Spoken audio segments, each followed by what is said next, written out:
Hey, where did this go? Sorry, I'm Mm. talking to myself.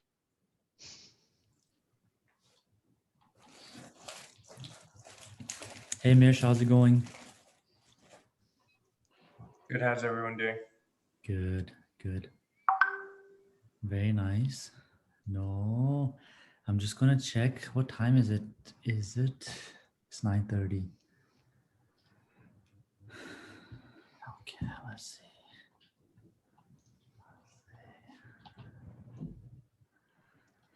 How Oh, was residential session for everyone? it was boring. I found it to be very boring. I could not wait to get it over with.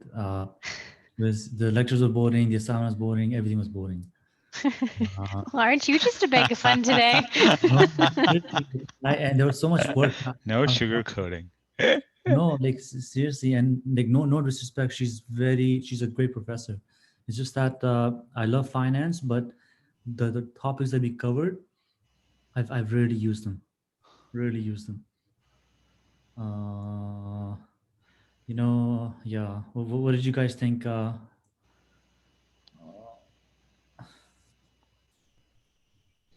didn't mind it. I thought it was all right. Uh, Ended up with a pretty decent team to work with, so that helped. Uh, the assignment was fairly light. Like both assignments were fairly light, so Yeah, that helped. yeah, yeah.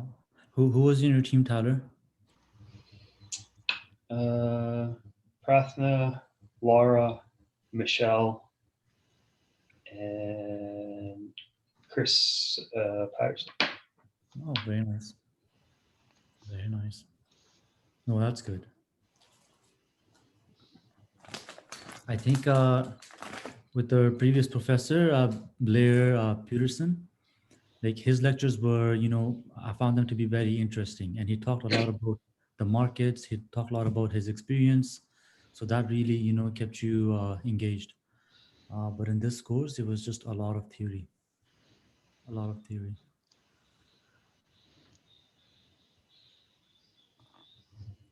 Okay, very Sorry nice. about that. All good. Kiddo escaped her room. Very cool.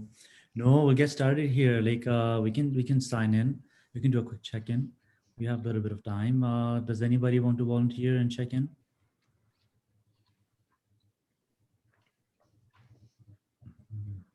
Yeah, so you kick us off. Sure, sure, guys. No, things are good at my end. We are officially in a lockdown. It's day 4 in a lockdown, but this lockdown seems different than the one we had in March. Even right now, a lot of the retail stores are open, but you just can't. Like just not a lot of people can go in at once. All the restaurants are. A lot of the restaurants are open, but you can only take it to go. So we are in a lockdown, but it doesn't feel as bad as the one back in March. Apart from that, I'm working. I think I'm going to do the change management final assignment. It's something that I was reading into this week. I was reading the rubric. I think I'm going to do that. We're also working on our global project with the other team. We're like 70-80% done. Yeah, we're coming to a, yeah, I think we have like a rough draft ready. What else? No, other than that, things are good, guys. Things are good. It's almost December.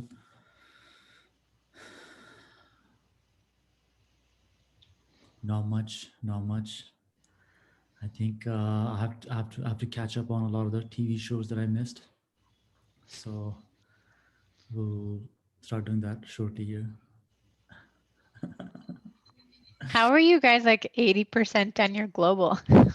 Yeah, yeah. It's we that's a really good question because we had a lot on the agenda, but there was one week where like we created sub teams and everyone just put stuff together and then we sent it off to our advisor, and he came back with it and he said it's you guys are on the right track.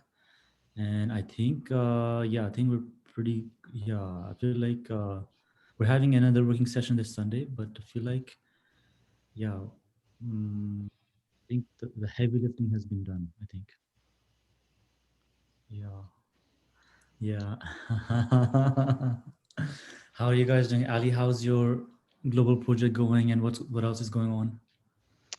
Global project is going okay. We had a meeting today, and we're now in what we're calling phase 3. So we did research, analysis, then some strategy, and now we're kind of synthesizing everything into a business plan. So we're going to try to pound that out by the 15th of December, and then we have a report after that. So it shouldn't be too bad. I have some good news from work. My individual project that I submitted, it was for ARC, and it was about basically like starting a renewables business arm and how we would do the evaluation at ARC. So my boss read it and it was really good. And now they're putting me in charge of trying to figure it out, which will be really fun. Wow. Very cool. Congrats. Yeah, thanks. Yeah, that's Congratulations. good stuff. That is Yeah, so I'm excited. cool. It'll be a lot of it'll be a lot of churn, and eventually we'll find something, I'm sure. But everybody's really hot and bothered by hydrogen right now, so that'll be step number 1. Very cool. Very cool. That is Yeah. so awesome, Ali. Yeah, thanks. Yeah, I'm excited. It's kind of weird to see your words reflected back in some of the content, like when they were making the pitch for this group. So clearly it connected. So that's good because there are parts. I don't know if anyone felt like this when they're doing IP, but when you're working through your project, you're just like, is this ever going to end? Like, who's actually going to read this? But anyway, it worked out okay. Very Yeah, overall life's good. I can't believe we're closing out on the year, and very strange that we don't have any classes left, but amazing. So amazing. That is awesome. What about you, Ash? What's new? We're not 80% done the global project, so lots of work still to do on the global project. I was super excited that week was over. Marketing turned out to be a real fun and blast. I did the presentation to Big Rock, to their CEO there on Friday, and went really well. And they said they're going to implement probably about 80% of what we presented. Nice So work. they're, yeah. Did you So get a pallet of we'll see. beer? I don't think so. We even tried to buy I told everybody we should just buy the website because nobody has the website yet for this brand. So we should just buy it and resell it for like 10 grand to them. You know, I'm sure there's something about the NDA that don't fly. So, but it was cool. It was good. It was really interesting because I was working with folks that I think very differently than I do. I'm obviously very more practical, so watch the content, watch what the stuff that we've been taught, try to put it in and incorporate it. Then Brent is on the team, and he's on the other side. He's totally like, we're gonna throw this at them and this at them and that at them, and it was like creativity overload, and I had to rein it in a little bit, but it would turn out to be really good because the way that we've shaped the content, I think was really good, right? And it's not how I would normally do it, but I was able to present with it no problem. So on that side, things are good. Things are all right at work. Steady as she goes, I guess. There's nothing really too new. You guys heard the line 3 got approved. Then we got smacked by line 5 in Michigan. So yeah, can't win. So hopefully we'll get line 3 shoveled in the ground before year end here. If you're able to do that, that's a huge win. Tons of cash flow depending on that line.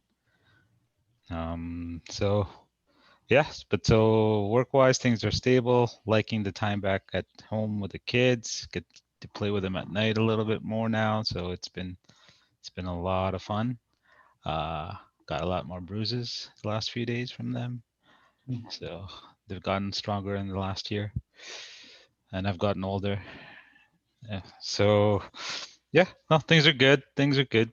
Um, horse is good. Spending some time out there, and yeah, that's it. Amia got her first ribbon from the horse riding thing she's been doing for 3 months, and she was super excited about it yesterday. Super excited that it was a ribbon. I don't think the ribbon says anything, but it's just she got a ribbon, and she said, "My first ribbon." So, Where is it? I want to if I see knew she it. was that, if I knew she was that stoked about it, I would have bought a ribbon anyway. But You got to bring her online and show it to us. I'm excited for her. yeah, she's super stoked. So yeah, that's it. Looking forward And, to getting this kind of wrapped up. Ashwin, who was in your marketing group? I'm curious. I'm so curious about that. Oh, we had Scott Sanderson, Yeah. Brent, had Emily from Edmonton. Cicely was in the group. Sharon was in the group, and That's an interesting group. Mm. yes, it turned out okay. And Nick from Vancouver was on the group, so it was Yeah. a it was a mixed group. Lots of different personalities, but lots of super strong Very, people. very different personalities and very uh, Strong some opinions. challenge. Yes, some challenging conversation had Yeah. to be had, Fun. and it was but it is what it is. It was good. It was final. Everything was submitted on time. I mean, that was my main goal as the lead. So everything was submitted on time. We did the presentation. Peter Drummond, that guy, he was a really good prof, by the way. I know he was there just for a little bit on those games, but he was actually a very good prof. Yeah. Very engaging in discussion. He was the guy that did the whole diversity discussion. You remember we talked about that a little bit. So Yes. yeah, it was good. But you know what was completely interesting about that? There was one company, I think it was Peely Island, whoever makes that wine in Ontario. I think it is Peely Island.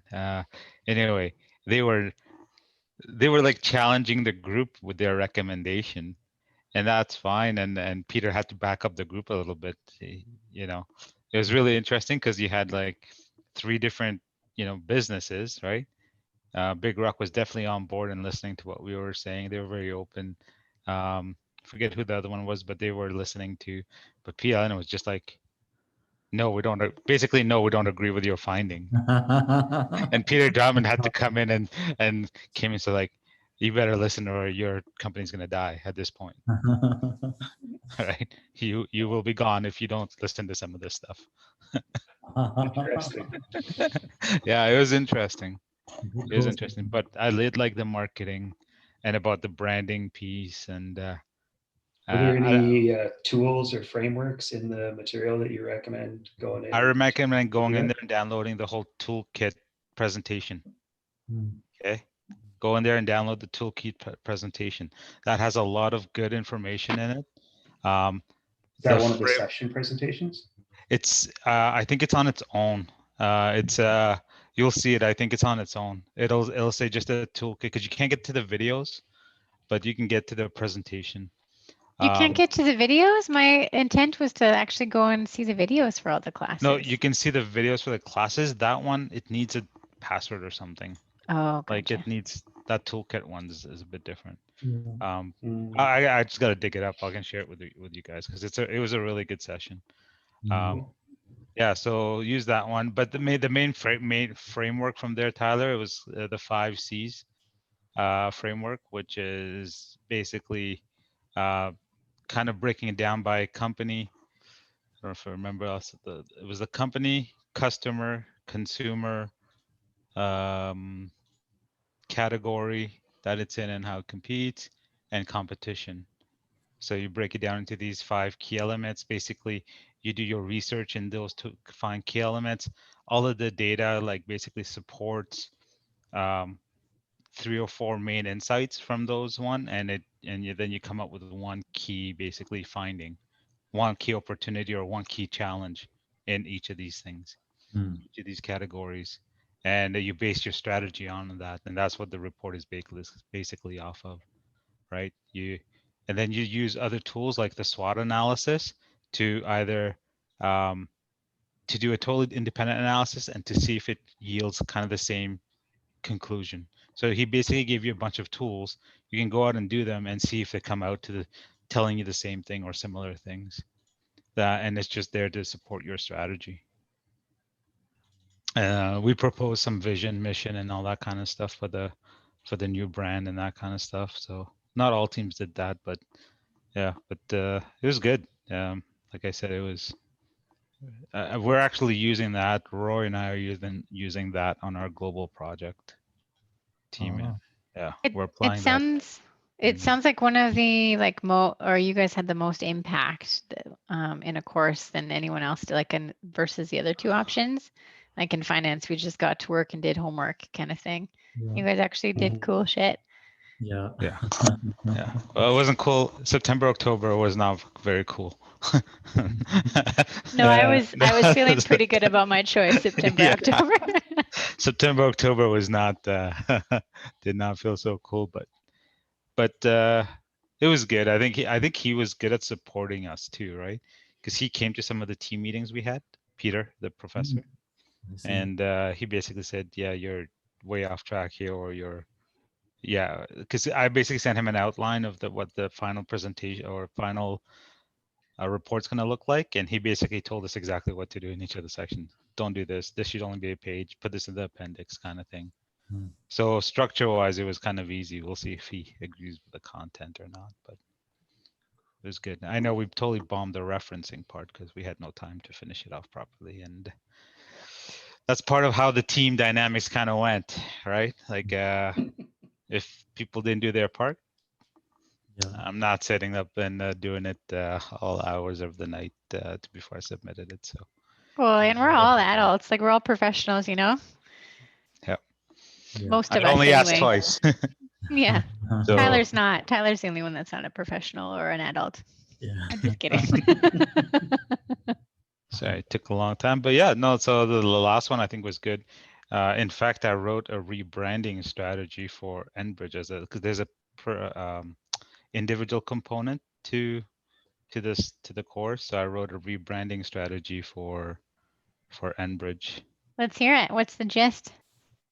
Basically build up your brand away use the energy transition, kind of like what Equinor did, right? From Statoil, what Shell's doing. But I know it won't work because we just had a strategy update and they're like, well, we don't want to set targets. Like if you don't set targets, how are you going to get to where you are? And part of How do you our know where you're discussion going? today, how do you know where you're going to go? Like, what do you mean you don't want to set It's targets? like I don't going understand. for a drive and not knowing where you're going. Just be It's all better. good, I guess, but just be better. Yeah. It's like, okay, we're going to go, Just what a is it? little bit less shitty. We're going to reduce 35 or by 2035 be down 50% or whatever, right? And then the question is how? And there's like, well, we'll do investment that makes sense. Okay, who's going to do that? Yeah, what does that mean? Like Yeah. there's no there's no target. There's no target, and it's too bad. So yeah. Mr. Monaco does not like to be told what to do, so we'll see what happens. One of my peers at Alpha Link, that was their strategy.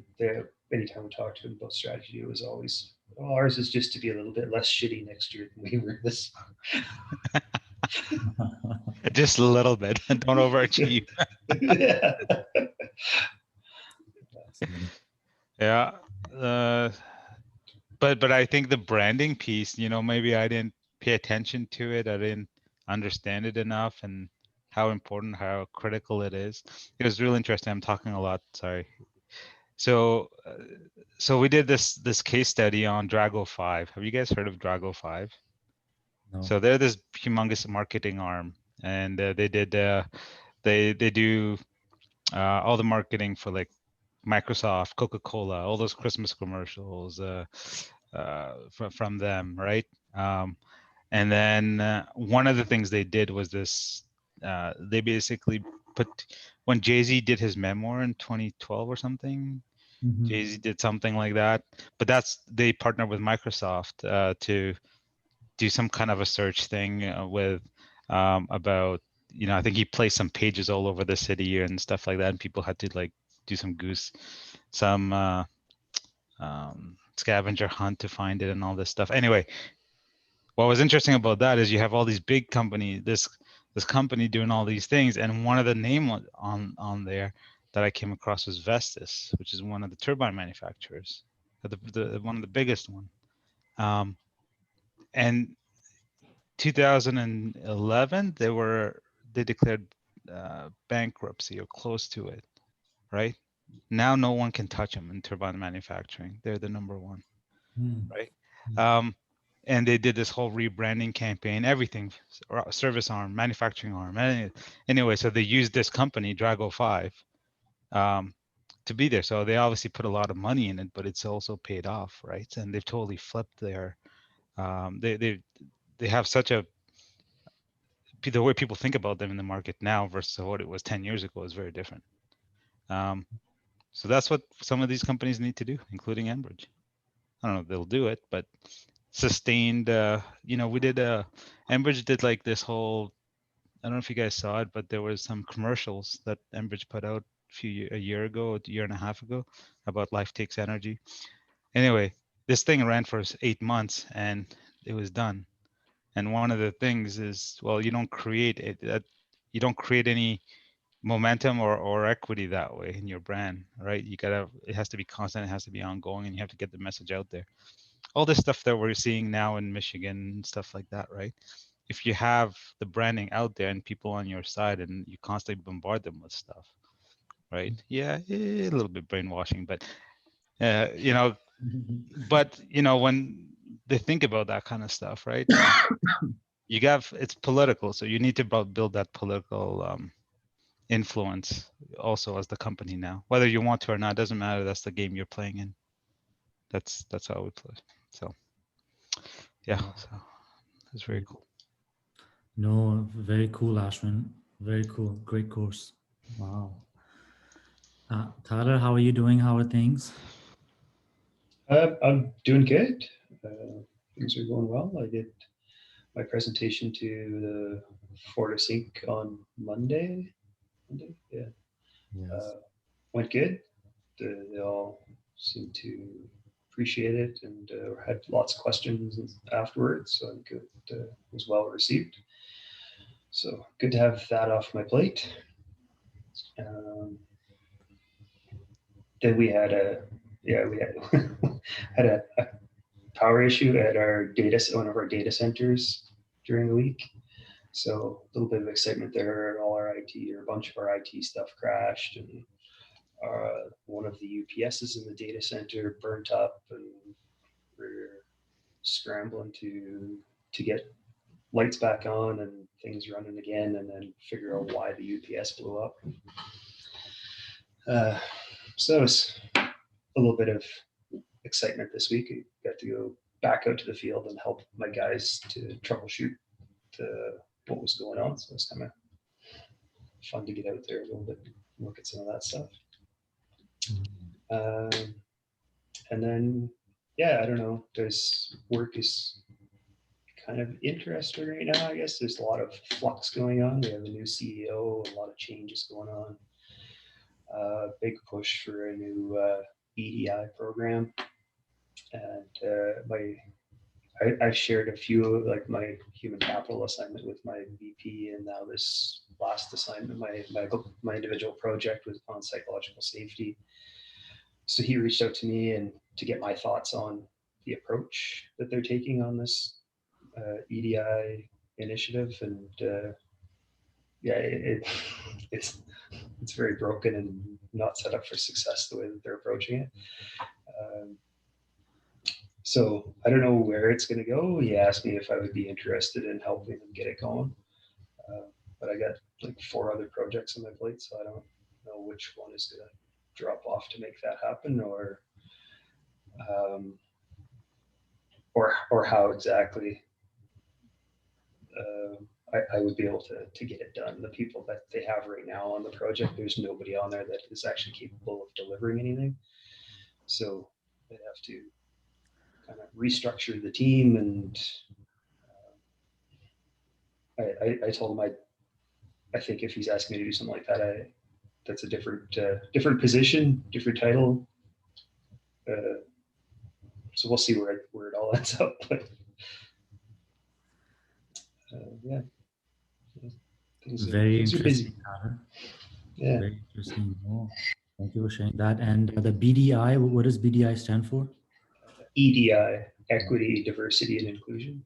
Ah, very cool. Very cool. No, that sounds very Yeah, so it exciting. ties in with the psychological safety stuff and all that jazz. So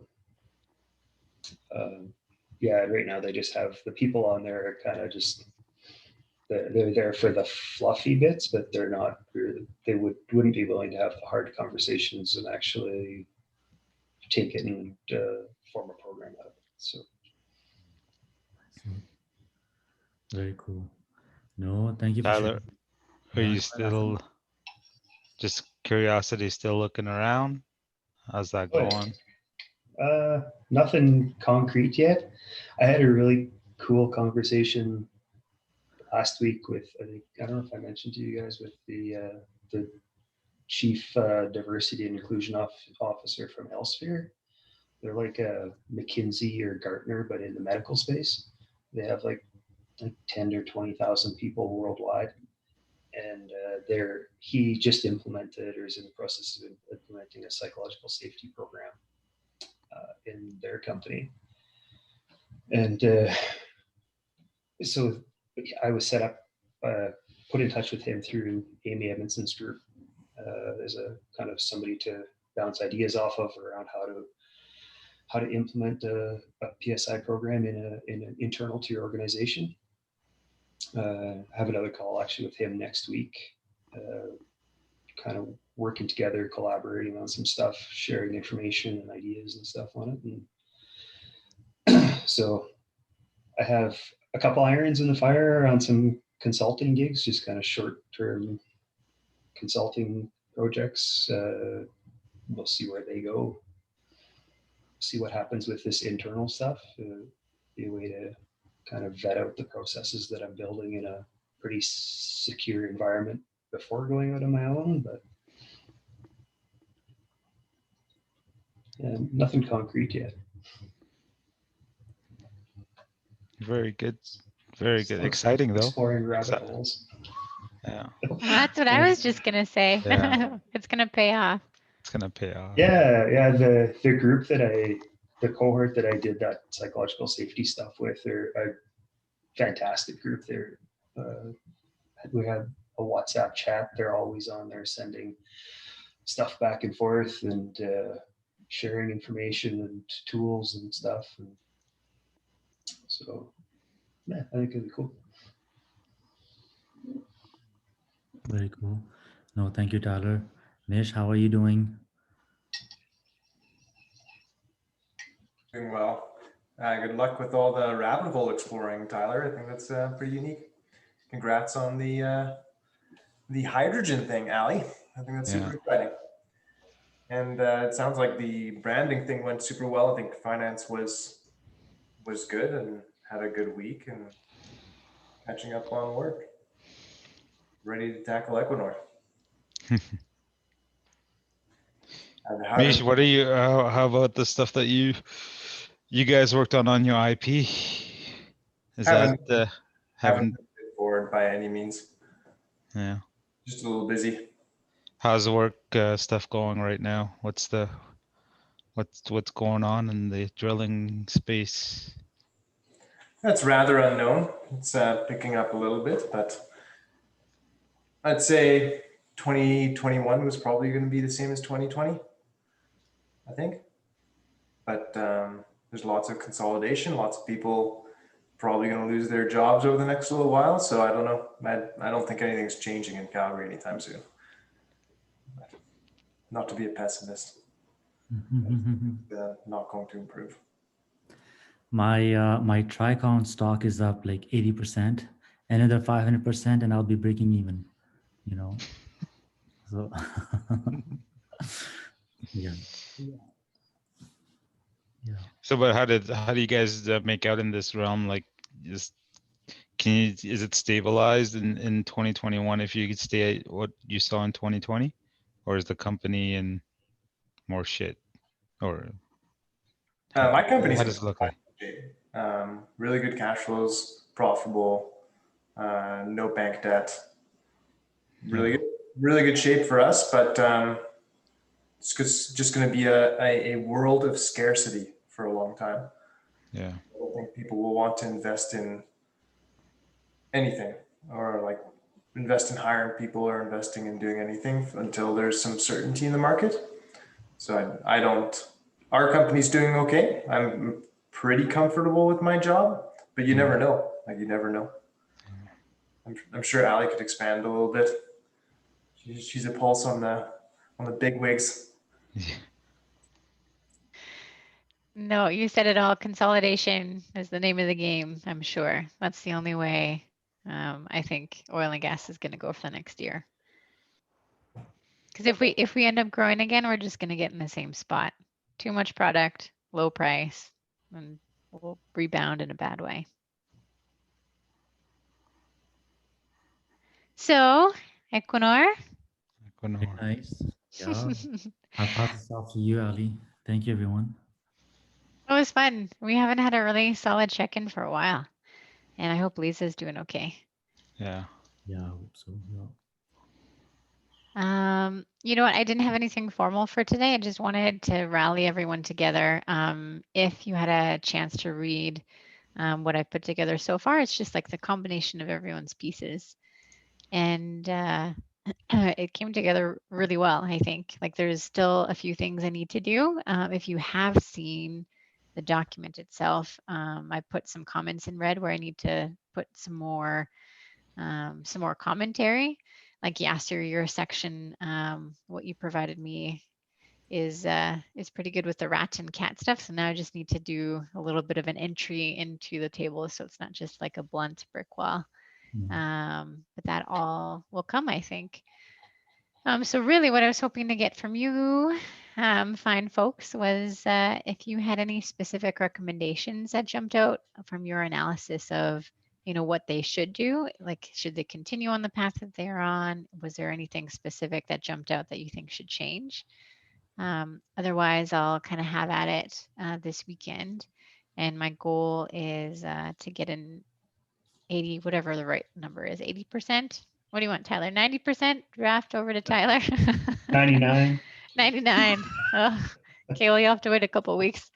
But yeah, by Sunday night, I want this kind of gone and going. And I think it's looking really, really good. Thanks to everybody here. So. Yeah, I did read through it. I think it's looking great. It's coming along really well.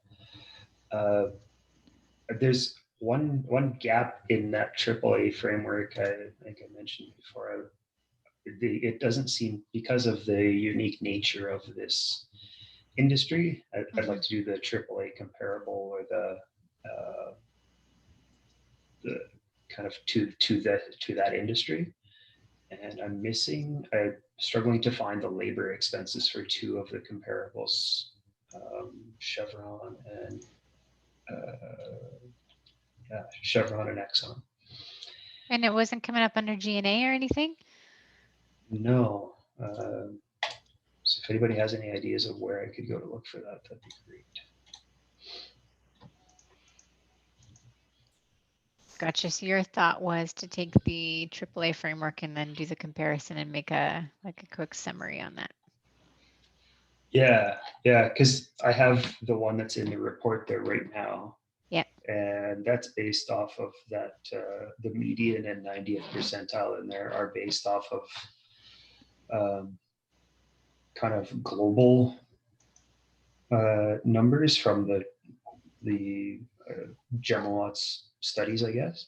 Mm-hmm. But just because their triangle is so tiny inside of that, yeah, I don't know, it makes it a little bit tough to see. I thought if I did one that's more industry specific, it's a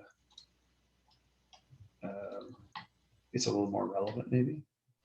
Yeah, it's worth a quick shot. And if it's hard to pull the info, I still think we have some conclusions we can draw from the AAA that you put in there.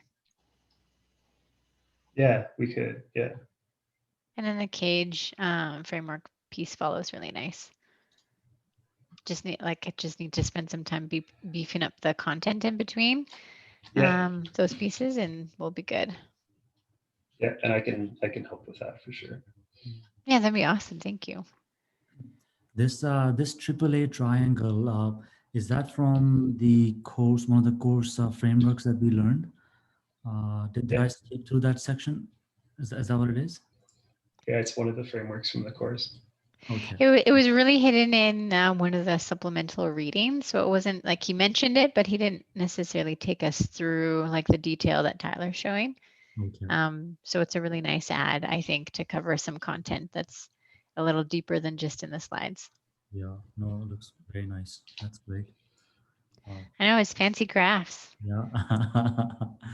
Tyler, like, what software did you use for this? It looks very, very cool. Oh, it's just Excel. Oh, very nice. Thanks. Nice. Cool. I think the flow of the document now is fantastic. I think Yeah. Yeah, sections that you merged were really good and it flows really well from the reader's perspective. If you're looking for recommendations, some piece of information I haven't given you are those hassle factors and global competitiveness. They're competitiveness indexes. They're sitting in Lisa's spreadsheet. Oh, okay. But I guess like if you're looking for recommendation, their growth or globalization efforts this second time around with renewables is at a much higher pace, with more aggressive M&As, like quicker expansion, just due to social pressure, and they've really only expanded in low hassle factor countries of the world.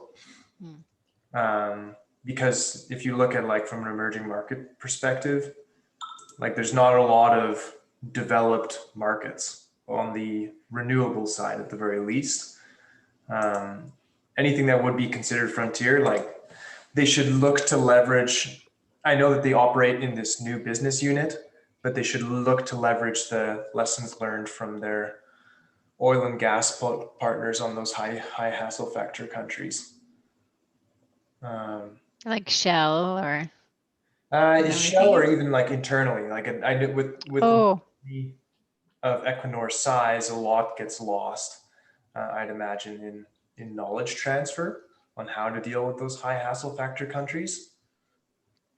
well, maybe that's where This, that ties into Ashwin stuff. Sorry, Ash, go yeah. ahead. Yeah. Oh, that was a perfect segue. So the two things I was finding, this talks to kind of that desorptive capacity piece that we talked about, which is very difficult to find information because it's all internal, kind of how they manage the innovation from internal to the organization. But a recommendation is exactly what you're talking about, Mish, is um, the untapped market is a lot of the Asian countries and African location. They have a lot of South American presence too, right? Using their knowledge and know-how in those countries to develop some of the projects that are in those markets is going to be a key differentiator for them, right? Like I just think about ourselves and like you look at Enbridge, right? Enbridge is super hesitant to go to like Taiwan or Vietnam or any of those countries, right? But and Japan, and those are where there's a lot of opportunities actually in offshore, especially floating offshore. Tons. The deeper water, you have less issues with people kind of being against the project, and you get better wind resources out in the deeper waters, right? So tons of opportunities for them. They already have leverage in terms of operations in those areas. So from a desorptive capacity point of view, that's where you use your internal resources that have experience in those markets and build out some of these projects, right? And So yeah. you're saying like from what you can see where they have oil and gas operations for offshore that would connect really well for the Yes, and for it's wind.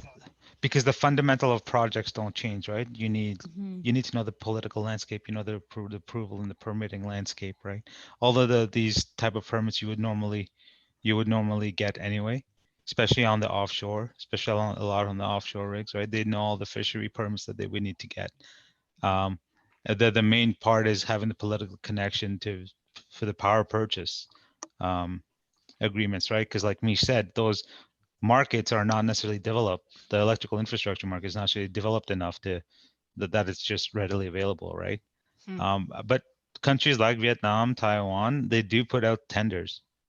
They're a little corrupted, but you know what?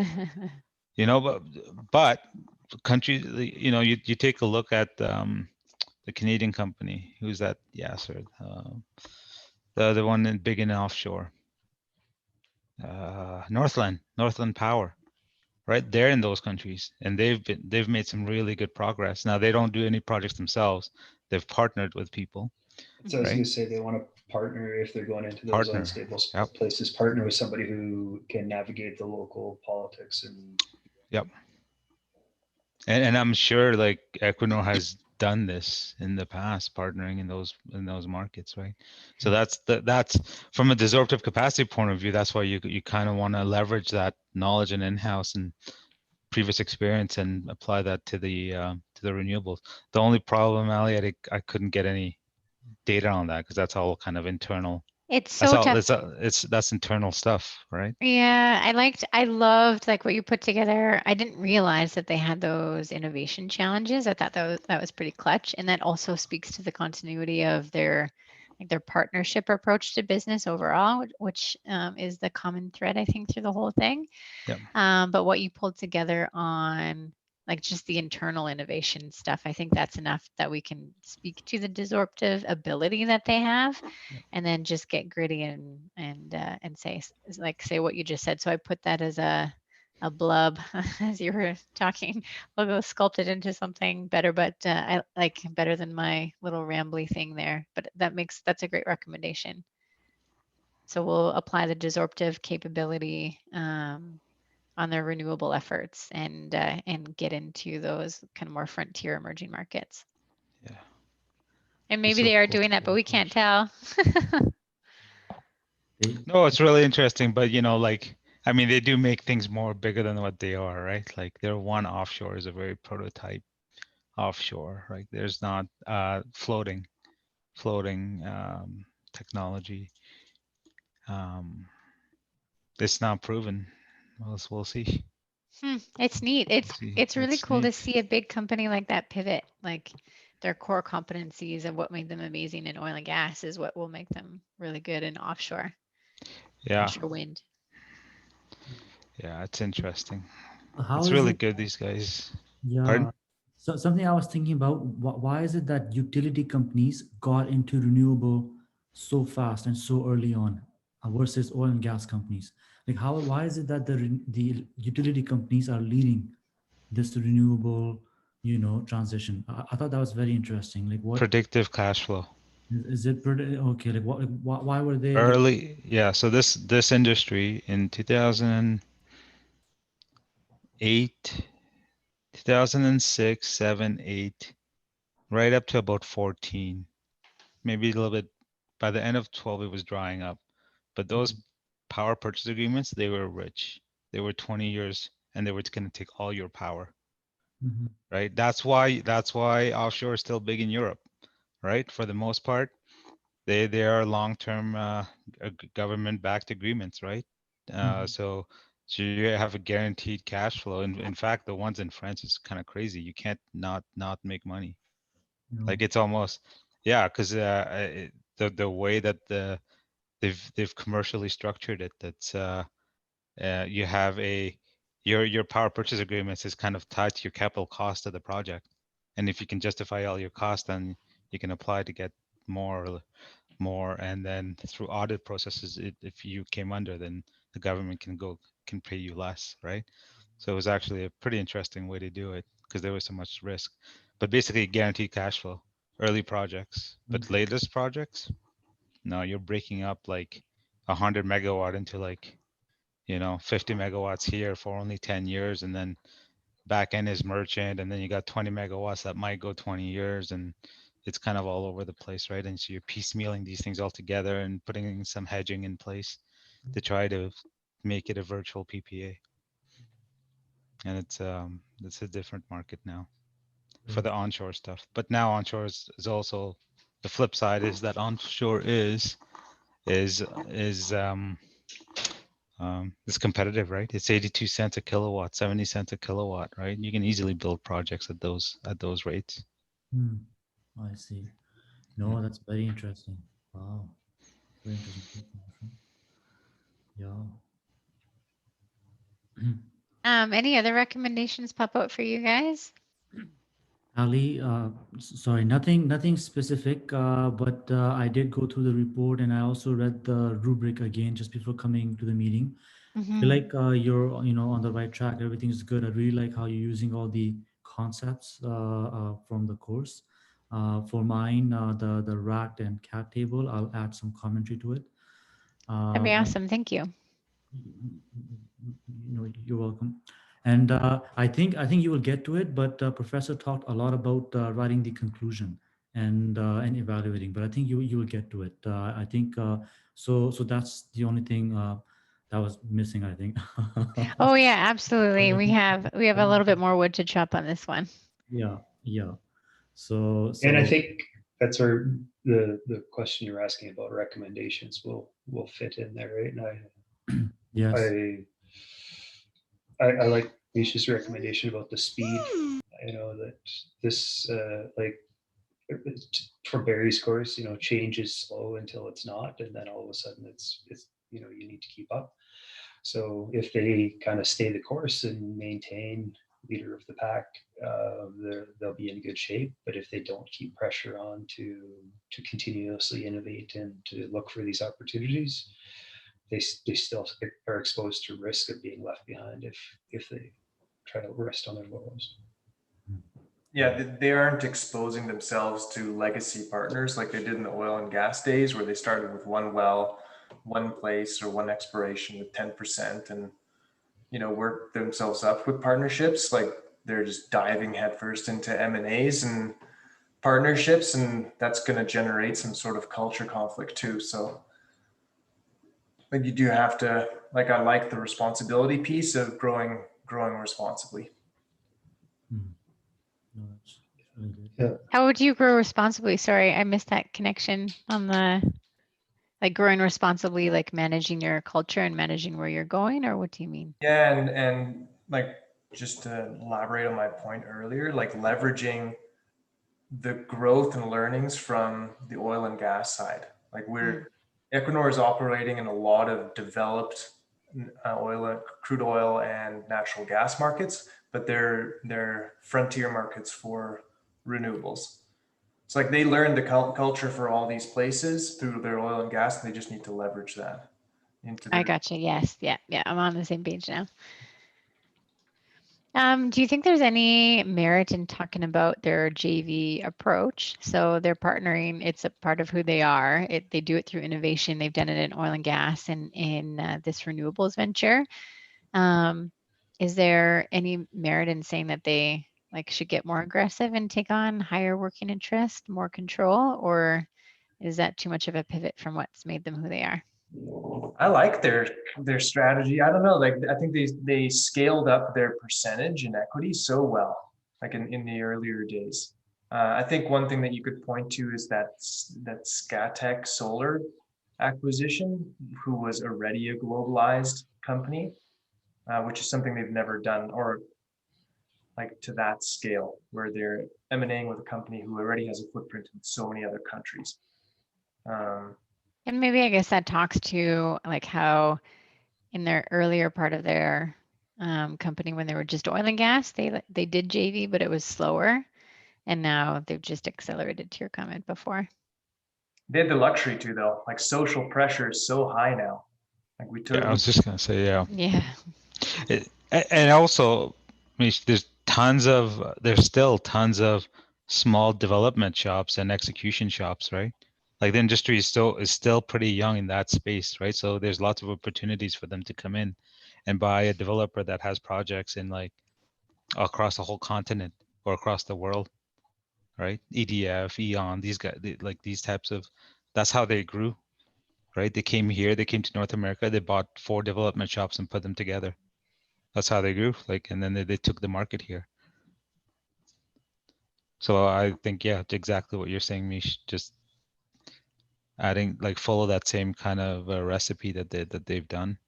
But I think the only thing I would add is timing, right? Now, like right now, the next little while might be a good time to do that. I think those opportunities will dry up. Oh, you mean counter-cyclic, like the world sucks, everybody's scared, and money's tight, but if you have the cash flow, just do it.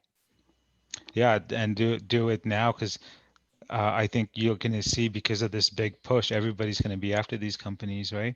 Mm-hmm. We see tons of it already here, even on North America, even on very, not great projects, but people are coming in and buying them up right now. The big companies are coming in and buying them up right now just because they can and they have the cash right now. And that's what that's what society wants. They want to see greener companies. Speaking of that, that's one of the other recommendations I had, was to be aware of future social pressures, especially in their operating regions. Like, one of the social implications that can come up is what countries you're operating in and of the world, and if they're, ethically or viewed positively in Yeah, the world. You know what I mean? yeah. How do you walk that fine line about telling them to go into more frontier emerging markets and then not into the bad ones? I don't know. Like, Or Like, it's they go in, but they bring the principles from, like, maintain their principles. So if they go in someplace where maybe the country is rampant with child labor and all kinds of human rights abuses, you could still go into that country. You just maintain your principles when you go in, so that you're which you're I'm not sure is contributing easier to said it. than done, but it yeah. might not be a good recommendation, but it can be a recommendation. Like that consolidation, I guess, pivoting out of socially poor sections of the world, like, is a potential option. I don't think we have to have a ton of them, but I think like through this discussion is really helpful. There's a lot of things that work for them. So there's a lot of like continue to operate your business in that way, but it's almost like flags is what I'm hearing. Like be aware of investment in like politically disruptive or I don't know what the word is. But yeah, your hand signal countries. That's Watch where out. the hassle factor, The right? hassle. I Yeah. like your hassle factor. I like that. I like that word, hassle factor. Yeah. Yeah, Keep it easy. Yeah. uh, But another example though, it could be a lighter one, right? So, thinking about the long-term stuff that Mish just talked about, right? The what is the future of, so what could be social future pressures, right? If you have a ton of these offshore devices out there, right? Like marine health is a big issue, right? So the Yeah. amount of work that they would put on marine health and keeping it up in Europe, you know, they don't necessarily have to do that because the legislation is not as strong in those other countries. But maybe that's one of those things that, like Tyler said, they bring with them to be socially responsible, right? And then they market that and they say, we're here, we're doing this, and we're doing it in a responsible way. There's the yeah, marketing angle already. You've been I'm marketed. changing. Marketing executive, I'm brainwash. gone. I'm changing. Very cool. Ali, for the frontier countries, I feel like I don't have the stats on me, but I would imagine those countries probably don't have a whole lot of electricity. They probably need a lot of energy. So Equinor can probably go there or team up with some government there to provide energy to those countries. I feel like maybe that's one thing we can do, that we are going there to provide clean energy so that people can power up their home, industries can sprung up. So maybe that's an angle we can talk about, because I feel like a lot of those countries, yeah, especially the rural areas, there's no electricity, and in the cities, it's not very reliable. Yeah, I agree. I think that's something that we can weave into that, focusing on the frontier emerging markets. Like get that gap, get after the use the information on cultural, political that that intel that they've developed through oil and gas Yeah. and apply it on the renewable side. Yeah. I like that. I think we can have a pretty solid recommendation circling that whole thing. Yeah. Awesome. This is super helpful. Mm. I honestly think like a few more hours put like piecing it together and then wrapping it up. Like you're saying, yes, so there's no recommendation or conclusion section yet, but it will be born this weekend. Yeah. And I think it's all of these will flow really nicely Yeah. because there's nothing that really stuck out as awful about what they do, or like a massive misstep, or like something that sticks out in the now that I thought was, I don't know, just totally backwards. It's more just I didn't come refinements. across it. No. Yeah. But one thing I would say, and it's not negative, but like I visited their website, I really liked their website. Like I could not tell it was an oil and gas website. It was everything about green, green, green. And I really, really liked it. Just the layout, blue, green, everything. I noticed that they're operating in 30 companies, 30 countries. But then as you look deeper, you find that most of those countries, they're not exactly operating in. They just have deals and Yeah. maybe some offices. And then when I started reading a report, I found out that like 93% of their revenues are coming from Norway and US. So I think they do a really good job in covering their oil and gas footprint right now. And but I'm sure like 10 years down the road, they're going to be, much more greener than they are right now. Well, and to your comment, actually, that's a really good observation and could be the basis of our recommendation about diversifying globally, like because their assets are, they state that they're in 30 countries, but really they're focused in two. Yeah, So diversifying the portfolio could be beneficial in the long run. yeah, no, for sure, for sure.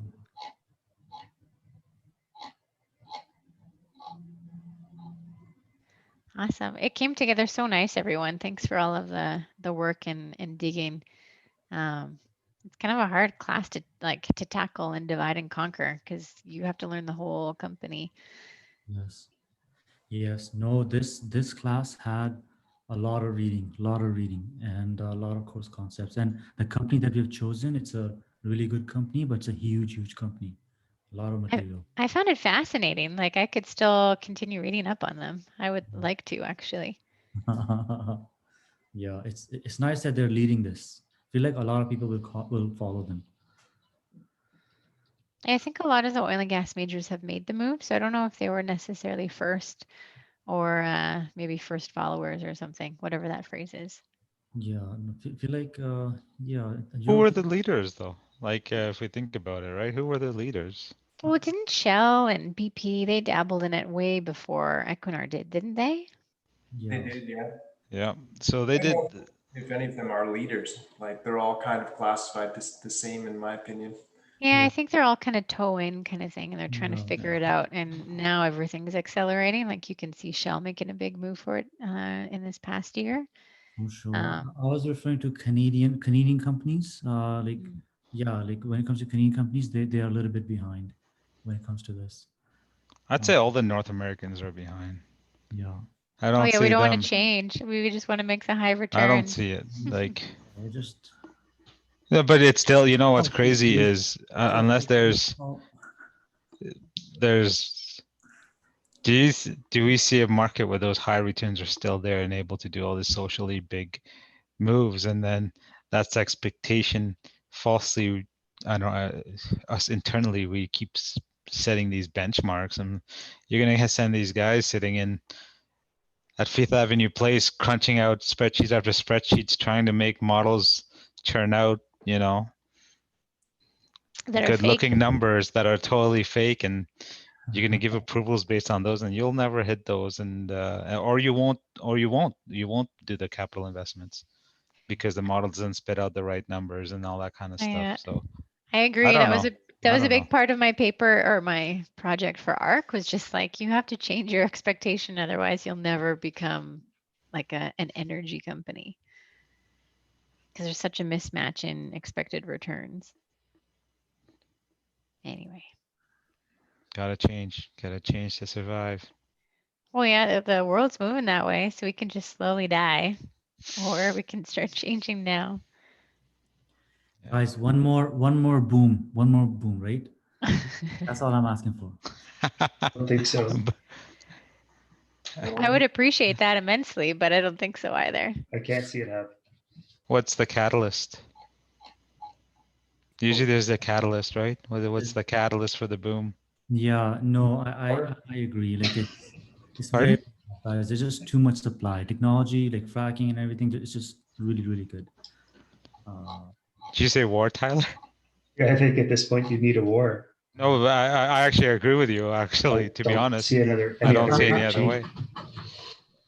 Right? I don't see any other way, any other catalyst that makes it makes the transition, right? Like what is that catalyst? Only on the gas side, like if you had the Yes, social yeah. momentum that you see here, if you had that momentum in India and in China, and there was a big demand and they could do coal to gas switching more readily, and then you have all those LNG exports, like from North America feeding that, because there's so many people, you'd need a ton more supply. I Mhm. could see that going, like in terms of a big shift. But I mean, those are big countries that you'd have to shift the culture in. Like in terms of stocks, like I am more bullish for next year than this year, only because we haven't returned to pre-COVID levels. That's all. But in terms of getting jobs back, I still think consolidation is going to continue to happen, and there'll be more stress on like yeah on yeah there'll be more layoffs for sure. But just in terms of stocks, I think better next year than this year for sure, for sure. What are you talking about, my friend? The TSX is what, 400, 500 point? Not even 500. I think it's like Ye- 500 points off of its February high, Yeah, not 2020, yes, yes, right? yes. Like, But energy stocks aren't. Energy stocks are still lagging behind, and that's with Suncor. yes. Suncor was, and you know why TSX hit a new high? That's because Suncor and other oil and gas companies just went up like 50, 80%. And they're still below their, February highs. So we still have some recovery, guys. But again, I agree with everybody that consolidation will continue to happen. Yeah. Ashwin, Nobody wants more volume. Like companies aren't going to grow No, yeah. organically. They'll only grow by acquiring. Not Yeah, only, but that'll be the primary driver the next couple of years. rapid testing is bringing back some of the transportation industry, right? And 50% of the oil and gas depends on it. So, I mean, that's coming back, right? Yeah, but then they're also locking everything down again Yeah. because that increased transportation is driving increased infections and I don't know. But more importantly, the market's not reacting, right? Yeah, sir. We need another dip.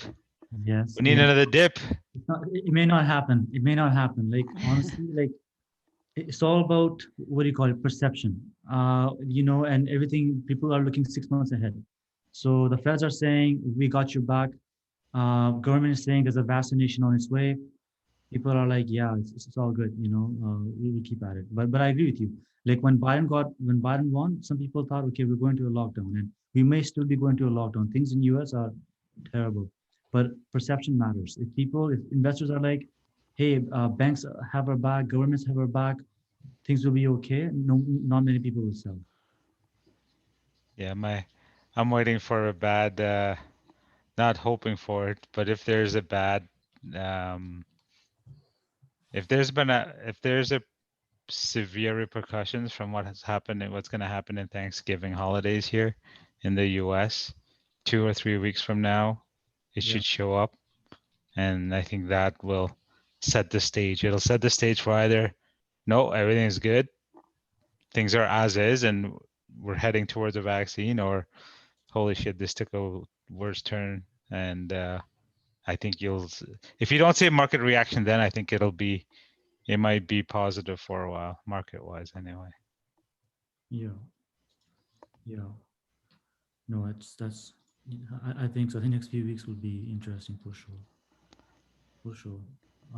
Like tech stocks like Apple and Facebook, They're already down like 20-25% from their highs. And Nasdaq is down last month or so, but Dow is leading the charge. So industrials are going up, which is very interesting. So I'm not saying there's value in tech stock right now, but I do want to highlight that they are already down 20-25%, which is quite a bit.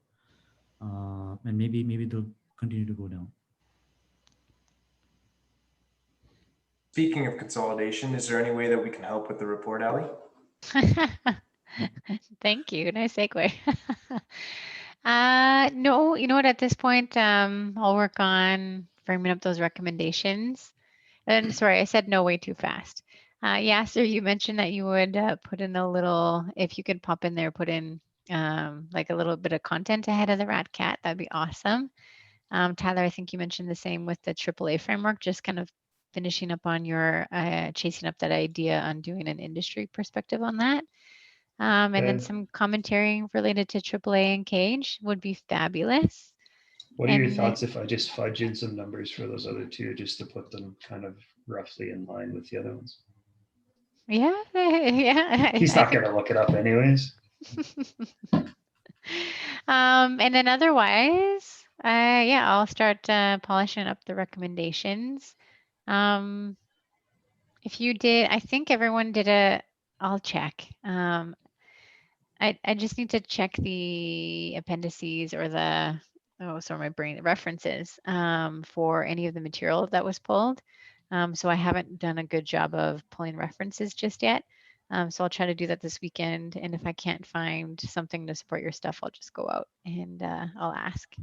But I think we're in really good shape. Honestly, it's going to take a little bit, like those pieces we just talked about, creating a recommendations section based off what we chatted on tonight. I think we're pretty much there. Yes. No, I think that's great. Sounds And Ali, good. I think you have lots of time, right? You still have 2 weeks to submit, December 7th. Yeah, we have till December 7th, but I have a personal goal of trying to get as much of it done by December 1st as I can. Okay. That sounds good. And then it gives you lots of, like, it's going to be a big read. So for those that want to read, then you can read and add commentary well before the due date. And then if I get it done early, it also opens up my time for global. Yeah. No, that sounds really good. Yeah. Does that work for you guys? Any like concerns or flags? No, not for me. Just if you need help with any of the sections, feel free to reach out. Awesome. Thanks. We're nearly there. He only wants 20 pages and we're already at like 16. Yeah. So 4 pages of recommendations and a tidy little conclusion. Anything else I was missing? Anything that jumped out? Awesome. Oh, it's great. It's looking good. Last team project. Got to make it as good as we can, right? Yes. Yes. Yeah, So I when we're plugged in some Fody numbers there, and it looks good. Our first team project was BlackBerry, and this is Equinor. And does anybody know how high BlackBerry has gone since we did a study on it? not high enough. Oh no, Ashwin. Did you buy their stock after we did the analysis? I might have. Isn't that called, I bought what's their that, stock recency from them. bias? A regretful buying. Don't worry, I've got on this company called Enbridge. Yeah, how's that doing with your $37 stock? At least a few days ago. At least now it's 41. Paying me a dividend. It is. It's a dividend monster. And they're brainwashing us to tell us that it's going to keep, we're good. We can keep doing this. How are you paying that dividend? Yeah, tell you just don't worry. Don't look the other way. We're good. Yeah. All loans. It's all loans. Unicorn farts and dreams. I bought BlackBerry. I'm finally breaking even. I also bought Descartes Systems. That one's doing better. And I bought a few other ones right after studying them in our MBA. I also bought Lululemon after studying that too. It's funny how it gets in your head, hey? Like after we did Oh gosh, what's that grocery store? That's like Joe something. Sapporo or Oh, Saputo cheese? no, No. Grocery store. I Yeah, have it. there's a No, there's a grocery. grocery Saputo's, isn't it? No. What am I thinking? Which It's like grocery? some Joe or I don't know. It's like a simple name. But anyway, I like after reading that, I was convinced that I should just open one in Calgary. But they don't operate that way. They have to choose, like you can't own the grocery store. But they're the one that they sell the most in it, or I can't remember what it is. They make the most sales per square footage of any grocery store out there, and they're a European company. Mm. Do you know what I'm talking about, Ashwin? Anyone? Anyway. Man, Is it a French company? I think I've been to one of their locations. It's a French company, right? Oh, Let me just Google that. maybe. French grocery company. the only one I remember was Saputo, only because I put in some Saputo's a money. cheese place. Yeah, I invested in Saputo too back. Saputo Saputo. and pipelines I did one year. Okay, is it Carrefour? Carrefour, No, right? No? Okay. no. Okay. Or I'm looking it up right now because it's gonna bug me, and I know you guys are all wondering what it is. But anyway.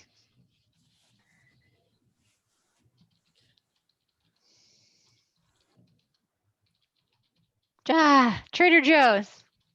Trader Trader Joe's. Joe's. Okay, yeah. Yeah. Oh, They're amazing. Every time I go to the States, which has been a very long time ago, I'll purposely stop at Trader Joe's.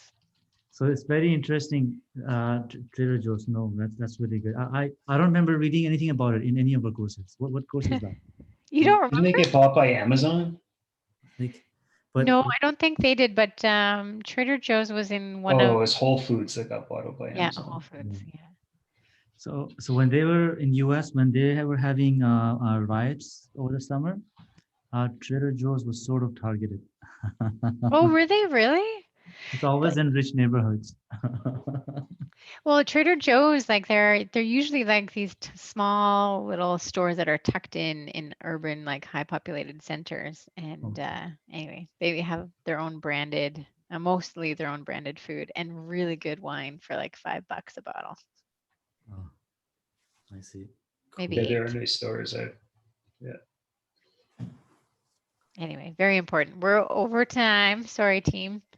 Thanks for coming online and talking through Equinor. It was just nice to catch up and see everyone. Yes. Yeah, I Nice. agree. Sure. This is great. Thanks, folks. Let us know if you need anything, Ali. Yeah, well, it's coming together super nice. So a little bit more elbow grease, and then those little contributions, and we should be flying. Awesome. Okay. Sounds good. Sounds good. Have a good night, everybody. Yeah. All right, take care, everybody. Bye. Bye.